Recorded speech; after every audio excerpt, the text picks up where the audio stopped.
Assalamualaikum warahmatullahi wabarakatuh. Salam Rahayu para pecinta YouTube channel Kisah Para Leluhur Nusantara. Kemarin kita sudah membincangkan tentang masuknya kerajaan Islam pada sekitar tahun ratus ke-12.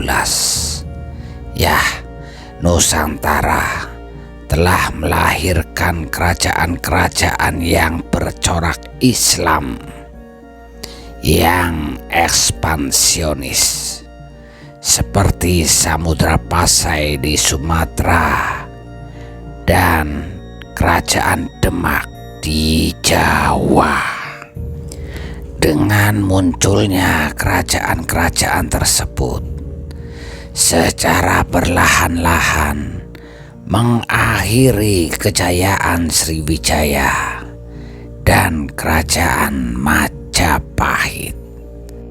Para pecinta YouTube channel Kisah Para Leluhur Nusantara, secara singkat, mari kita bahas tentang kronologinya. Ya, pada tahun 101 Masehi, itu adalah tahun penempatan Lembah Bujang yang memakai aksara Sanskrit Pallava, membuktikan hubungan dengan India di Sungai Batu. Dan pada tahun 300, kerajaan-kerajaan di Asia Tenggara telah memainkan hubungan dagang dengan India. Hubungan dagang ini mulai intensif pada ratus kedua Masehi, memperdagangkan barang-barang dalam pasar internasional, yaitu logam luhur, perhiasan, kerajinan, wangi-wangian, dan obat-obatan. Dari sebelah timur Indonesia diperdagangkannya kayu cendana, kapur barus, dan cengkeh. Hubungan dagang ini memberi pengaruh yang sangat besar dalam masyarakat Indonesia, terutama dengan masuknya ajaran Hindu dan ajaran Buddha. Pengaruh lainnya tampak pada sistem pemerintahan. Dan pada tahun ini pula telah dijalankan hubungan pelayaran niaga melalui Tiongkok. Hal ini dibuktikan dengan perjalanan dua pendeta Buddha, yaitu Fachen dan Gunawarman.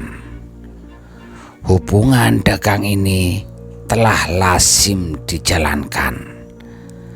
Barang-barang yang diperdagangkan adalah kemenyan, kayu cendana, serta hasil kerajinan.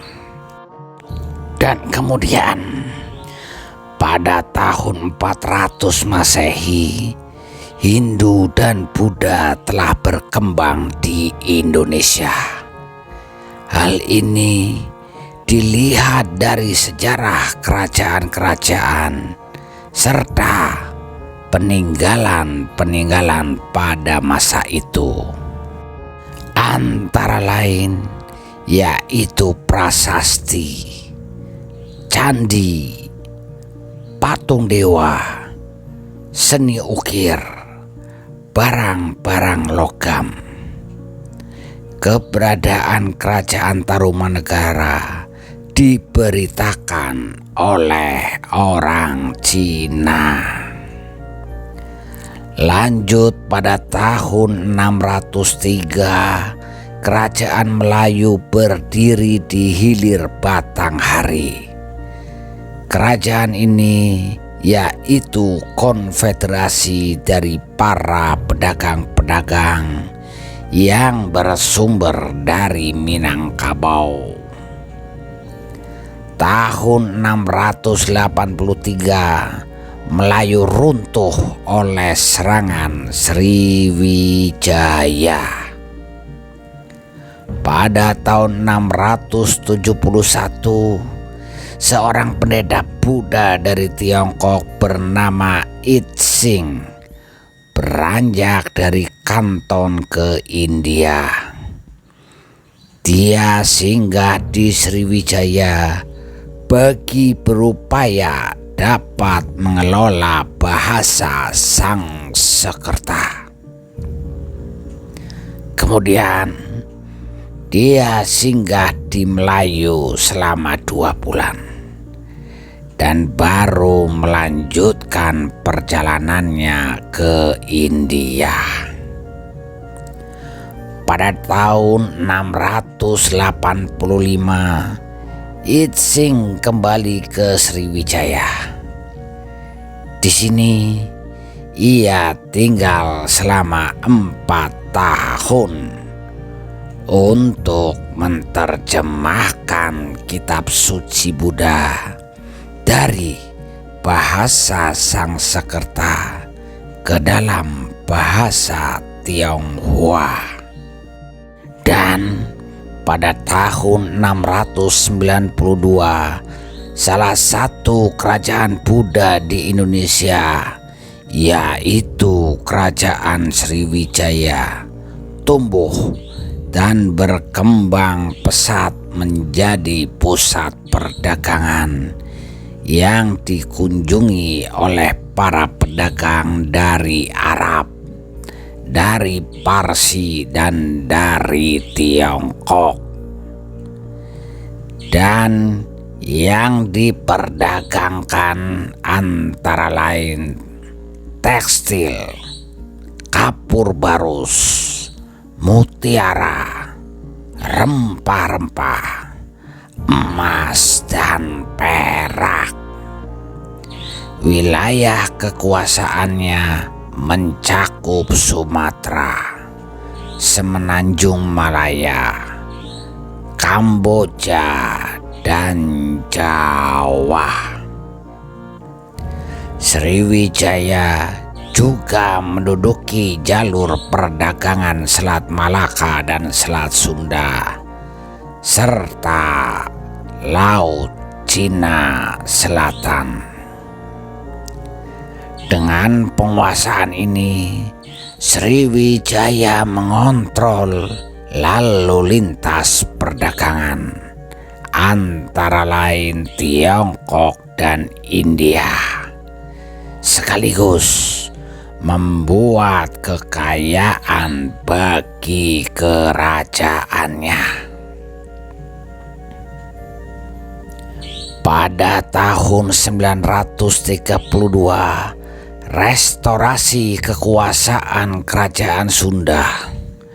Hal ini muncul melewati prasasti Kebun Kopi II yang bertanggal 854 Saka atau 932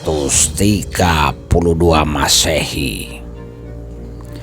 Para pecinta kisah para leluhur Nusantara pada tahun 1292 musafir Venesia Marco Polo singgah di bidang utara Sumatera dalam perjalanannya pulang dari Tiongkok menuju Persia.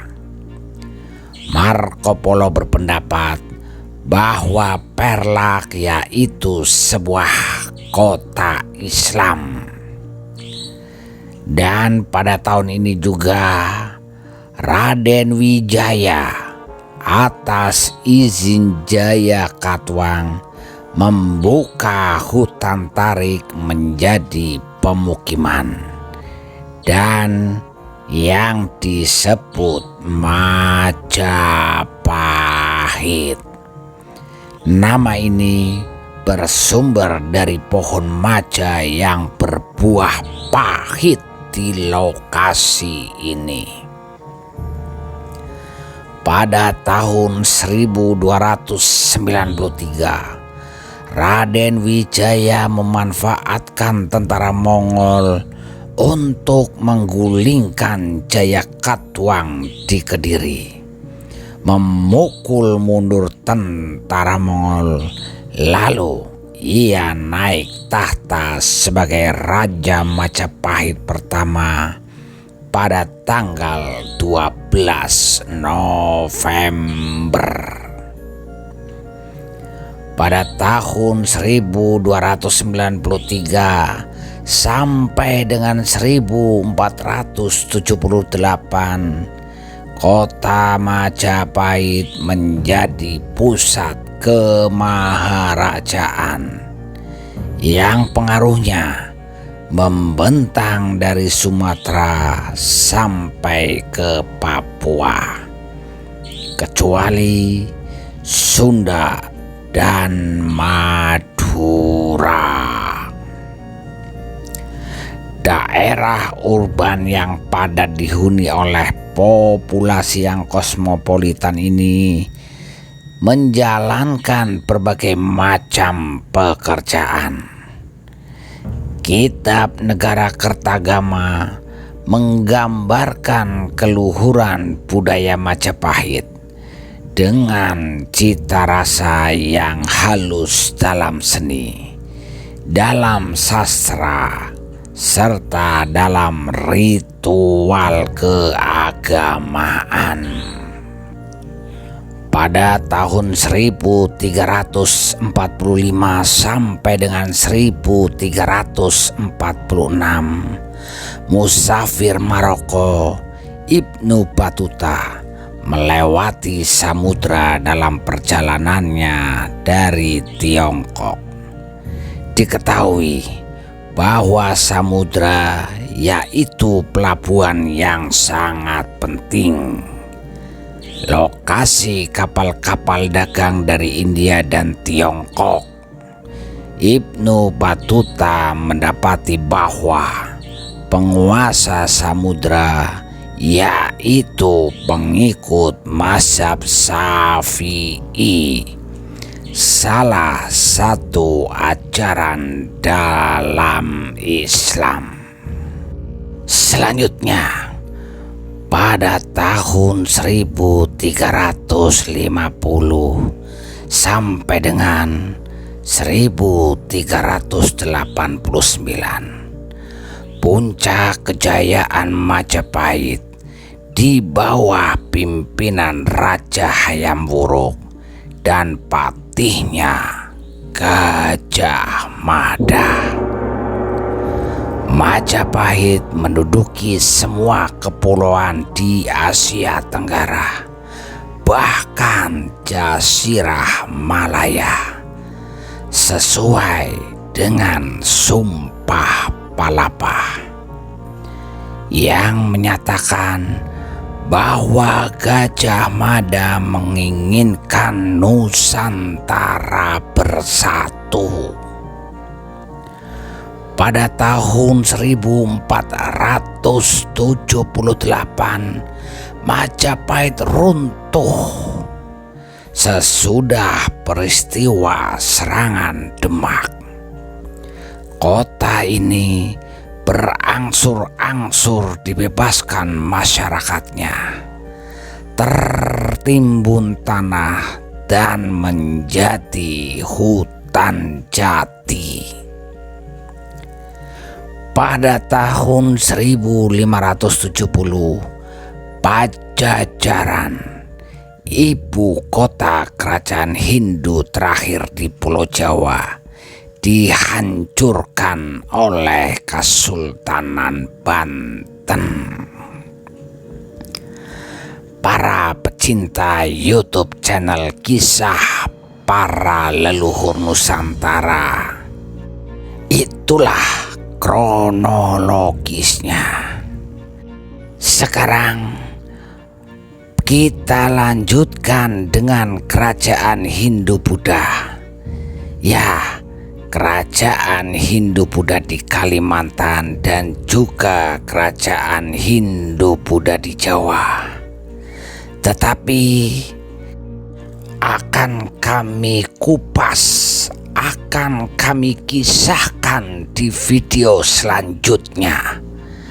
Silakan ikutin video-video kami selanjutnya agar benar-benar paham tentang Nusantara kita tercinta. Jangan lupa subscribe dan like. Dan jika sangat bermanfaat, maka share atau bagikan atau sebarkan kepada saudara-saudara kita.